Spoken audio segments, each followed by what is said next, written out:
Good evening everyone. Magandang gabi po sa inyo. Kumusta po kayo? Kumusta po ang araw nyo? Salamat po sa panonood ng mga videos ko. Okay? So for tonight, we are going to discuss what is a power factor. So this topic has or it is in conjunction with my last video about power.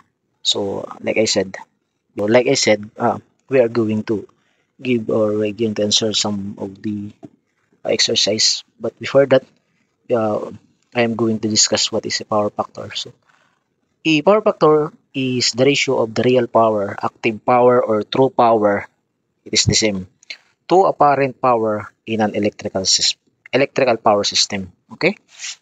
So the formula of the power factor is equals to real power denoted as P and apparent power denoted as S. Or power factor is equals to P over V times I, or is equals to cosine of theta. So this power factor has no units. Okay, so where P is a real power in watts and S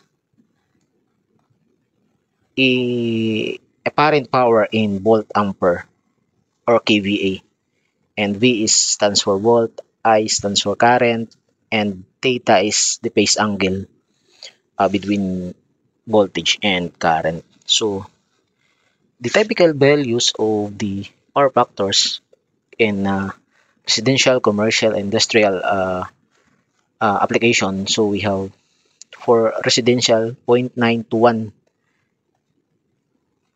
in a commercial power system 0.8 to 0.9, and for the industrial we have 0.7 to 0.8. So these are the values that we are going to consider when designing electrical power system.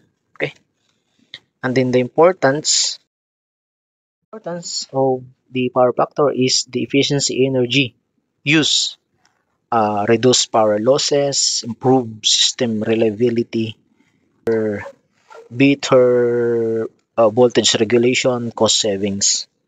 Okay?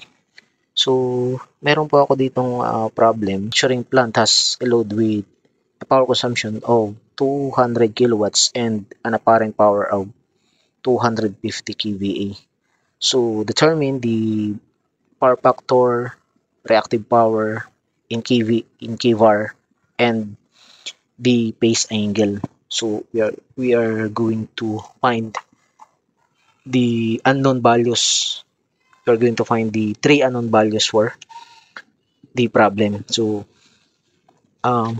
if kung napanood niyo po yung last video ko, meron po ako doon power triangle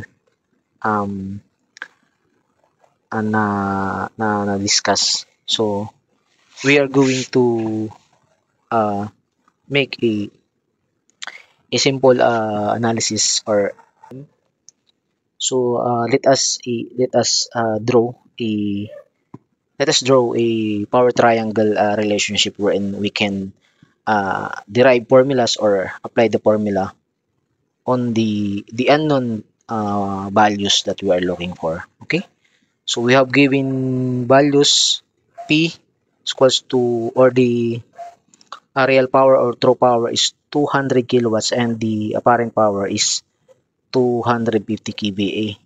So we are looking for this one, the reactive power.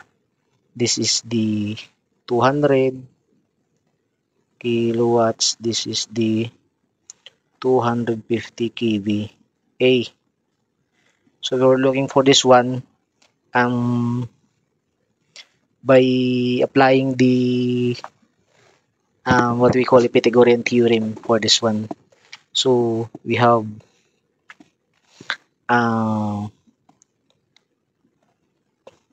Q squared S squared minus P squared, and then Q is equals to the square root of S squared minus P squared. Okay, then that is the this is the formula if we are looking for the value of reactive power. Okay. Number one, solving the power factor. So we have the formula PF is equals to P over S. So substitute lang natin yung values. Is 1, P, and S. And then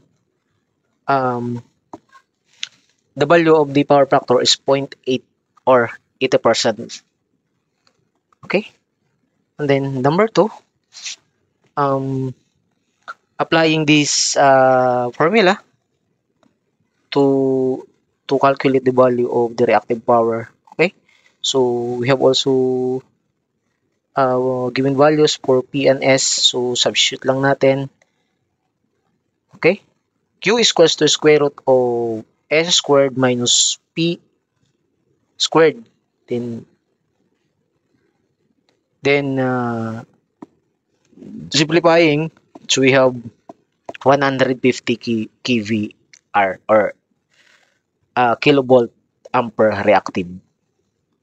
Okay, so for the phase angle, so the formula PF equals to cos theta, then cos theta is equals to 0.8%, so we have already value of 0.8%. This one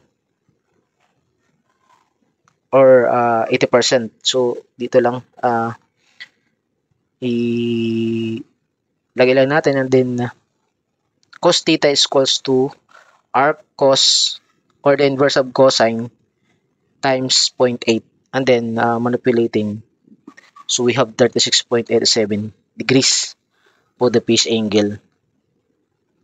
Okay, thanks for watching.